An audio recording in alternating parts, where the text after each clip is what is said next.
The Galactic Assembly had existed for 900,000 years. 12 founding species had built it from nothing.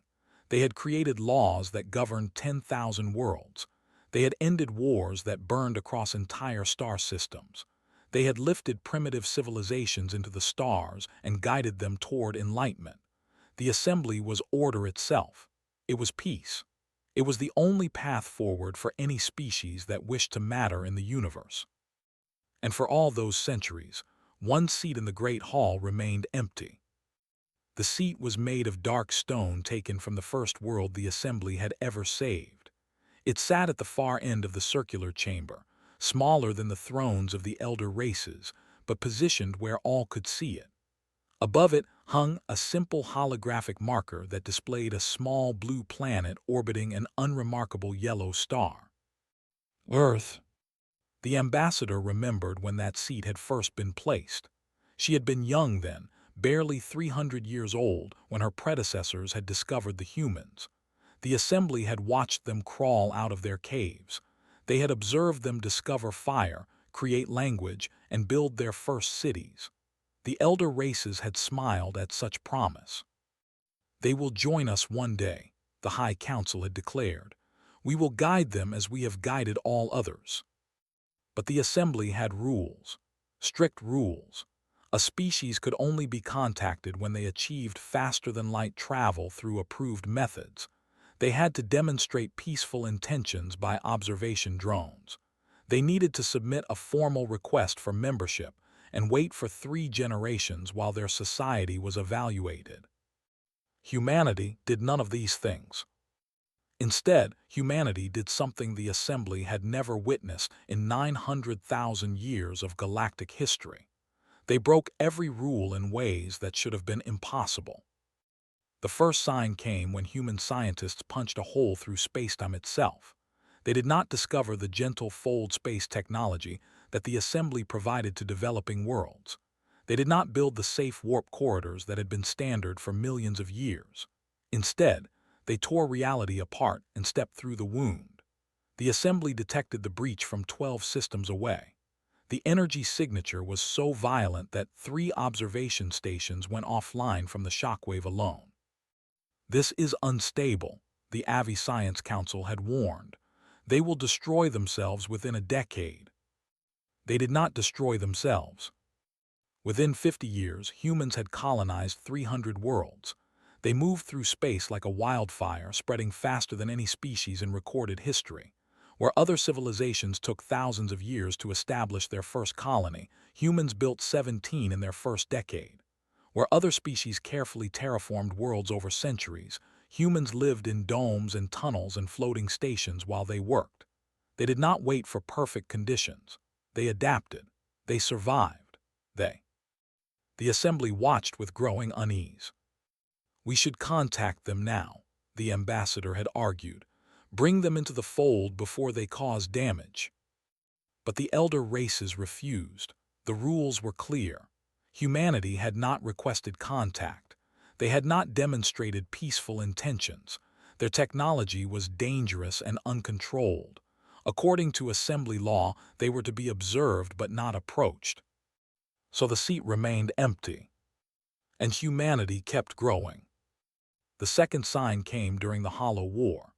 The Empire, a species that had been expelled from the Assembly for their brutality, launched an invasion of 3 neutral systems. The Assembly mobilized its defense fleet. 12,000 ships from 8 species gathered to push back the aggressors. It was meant to be a demonstration of unified strength, a reminder that the Assembly protected all civilized worlds. The battle lasted 9 months. The Assembly lost 4,000 ships and 2 million lives. They eventually drove the back, but the victory felt hollow. The elder races celebrated their sacrifice. They spoke of honor and duty. They praised the fallen. No one mentioned what humanity had done. While the Assembly had gathered its fleet and debated strategy and formed committees to coordinate their response, a human colony on the edge of the conflict zone had been attacked. They had expected easy prey. They had scanned the human settlement and found no military vessels, no defensive platforms, no weapons satellites. They found farmers and miners and families. What happened next was recorded by survivors and has been studied by assembly strategists ever since.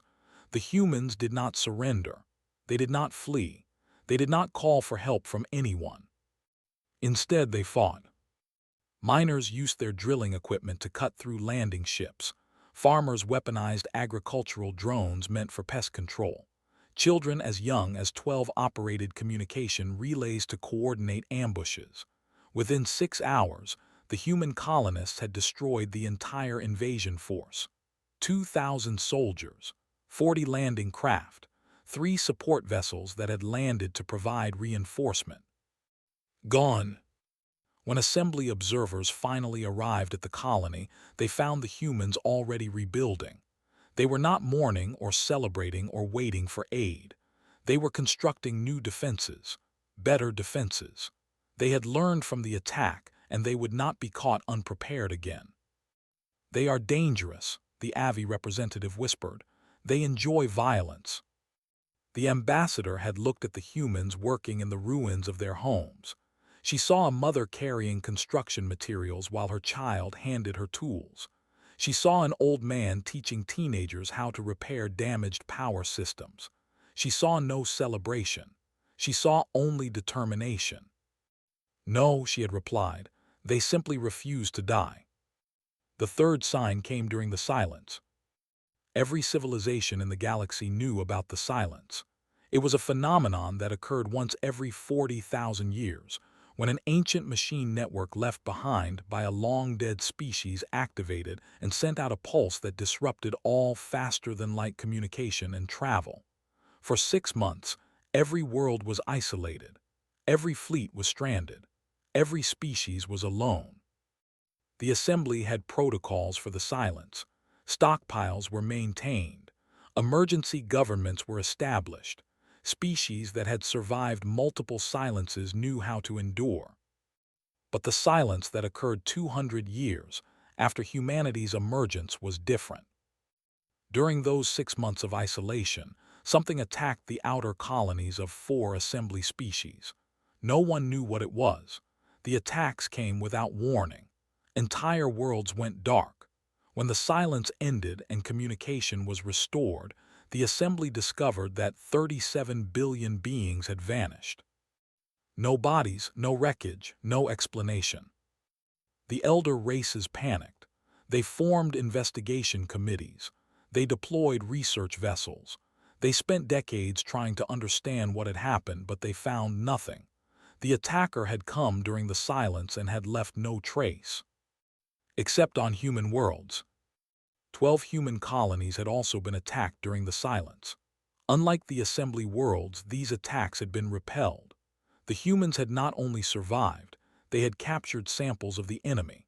When assembly scientists finally received access to the data, they discovered that humanity had encountered the attackers, analyzed them, developed countermeasures, and distributed those countermeasures to all human settlements, all within the 6 months of isolation. "How is this possible?" the Assembly Science Council demanded. "You had no communication, no coordination, no unified command." The human representative, a woman named who had been sent to deliver the data, had simply shrugged. "We assumed we were alone," she said, "so we prepared to fight alone. When the enemy came, each colony did what needed to be done. We shared information when we could. We adapted when we could not. We survived."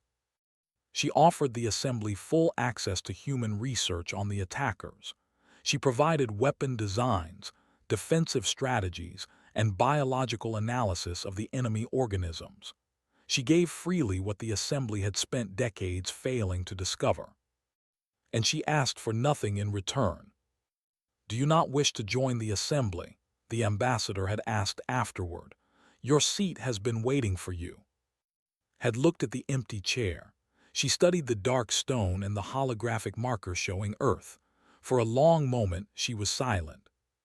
"That seat was built for a species you expected us to become," she finally said.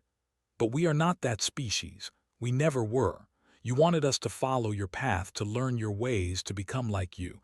But we found our own path. We built our own ships, we fought our own battles, we made our own mistakes and learned our own lessons.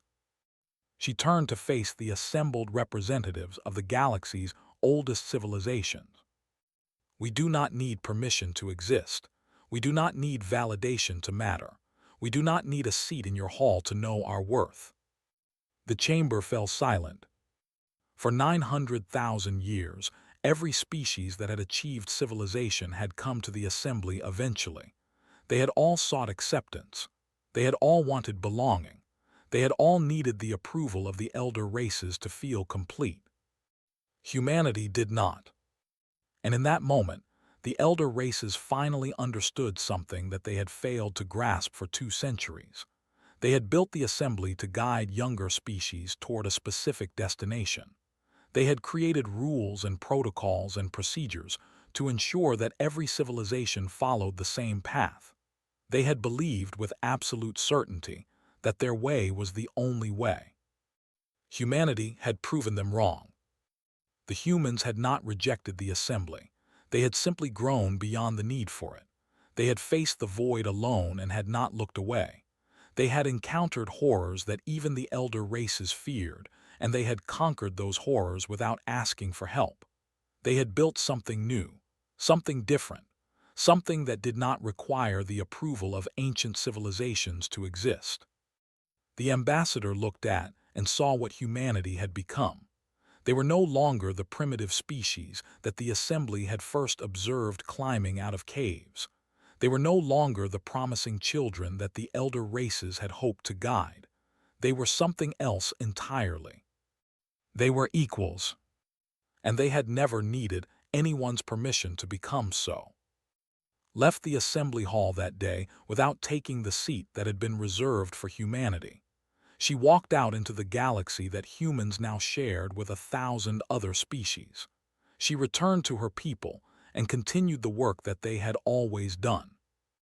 They explored, they built, they fought when they had to, they helped when they could. They made mistakes and learned from them. They lived and died and passed their stories to the next generation. And the seat in the Great Hall remained empty. Not because humanity had been their place, not because they had been forgotten or ignored. The seat remained empty because humanity had chosen to forge their own destiny. They had looked at the path laid out before them by the elder races and had said no. They had built their own path instead. The assembly continued for thousands of years after that meeting. They continued to guide younger species. They continued to maintain peace and order. They continued to believe in the importance of their rules and traditions. But they never again assumed that their way was the only way. They never again believed that every species needed their permission to matter. They had learned something from humanity that they had never learned in 900,000 years of existence. Sometimes the greatest civilizations are not the ones that follow the path. They are the ones that create their own. And humanity had always been that kind of civilization. They never needed a seat at someone else's table. They had always been building their own.